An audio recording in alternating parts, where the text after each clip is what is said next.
झारखंड में अब सत्ताधारी दल जेएमएम कांग्रेस के राज की विपक्षी पार्टी बीजेपी को घेरना शुरू कर दिया है। सह और मात देने के कवायद के बीच अब आरोप प्रत्यारोप का दौर तेज होता जा रहा है।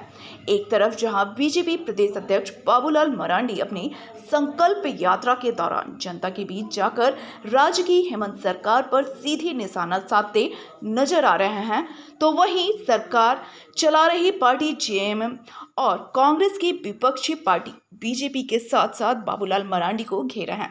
झारखंड की राजनीति में लगातार आरोप प्रत्यारोप के बीच बीजेपी के प्रदेश अध्यक्ष अपने संकल्प यात्रा के क्रम में वर्तमान सरकार और उनसे बड़े नेताओं पर हमला बोलते नजर आ रहे हैं। बाबूलाल इन दिनों राज्य भर में संकल्प यात्रा निकालकर जनता को बताना चाह रहे हैं कि राज्य की वर्तमान सरकार किस तरीके से कार्य कर रही है। साथ ही साथ बाबूलाल मुख्यमंत्री हेमंत सोरेन पर भी सीधे निशाना साध रहे हैं। खदान के मालिक बने, यहाँ के लोग मजदूर नहीं रहेंगे, हम यही कहने के लिए मैं आज आपसे हेमंत सोरेन आपको क्या देंगे? आपके बगल पकुड़िया में चले जाइए, उनके भाई 350 बीघा जमीन ले लिया खदान के लिए।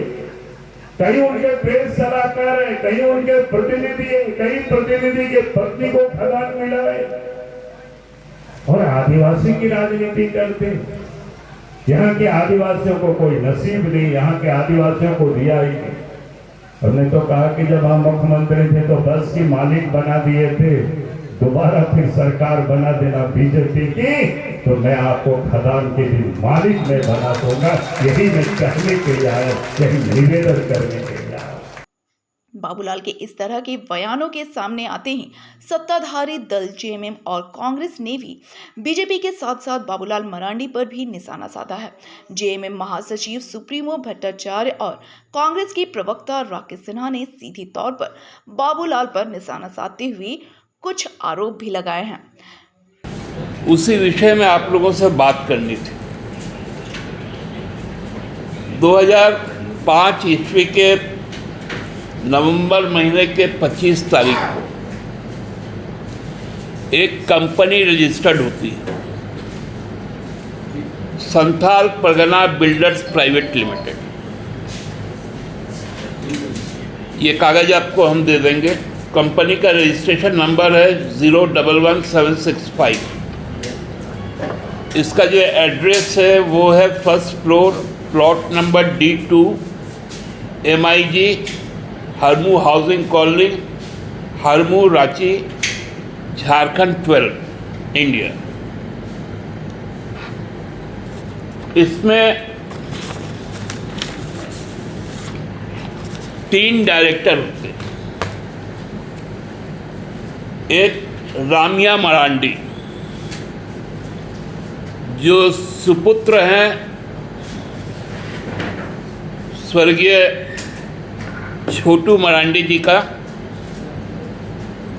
और भ्राताश्री हैं आदरणीय बाबूलाल मरांडी जी का। दूसरी होती है लालिमा तिवारी, ये धर्मपत्नी है श्री सुनील तिवारी जी का।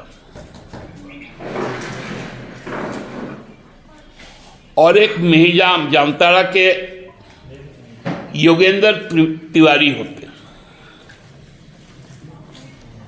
इनका मुख्य जो पेशा है वो जमीन की खरीद और फरोख्त की है। इनका पूंजी कहां से आया, ये आज तक ज्ञात सोर्स नहीं है।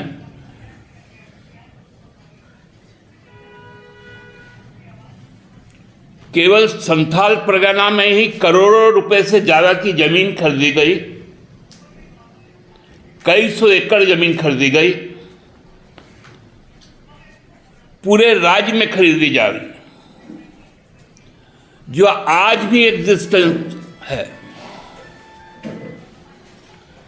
सिमडेगा का जो शराब व्यवसाय है, सिमडेगा जिले का, वो इसी Santhal Pargana builders private limited के नाम पर है।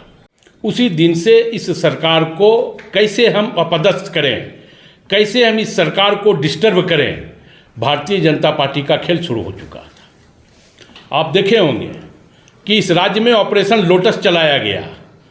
जब हमारे तमाम माननीय विधायकगण इस ऑपरेशन लोटस को कुचलने का काम किया तो अब ईडी को आगे कर दिया गया।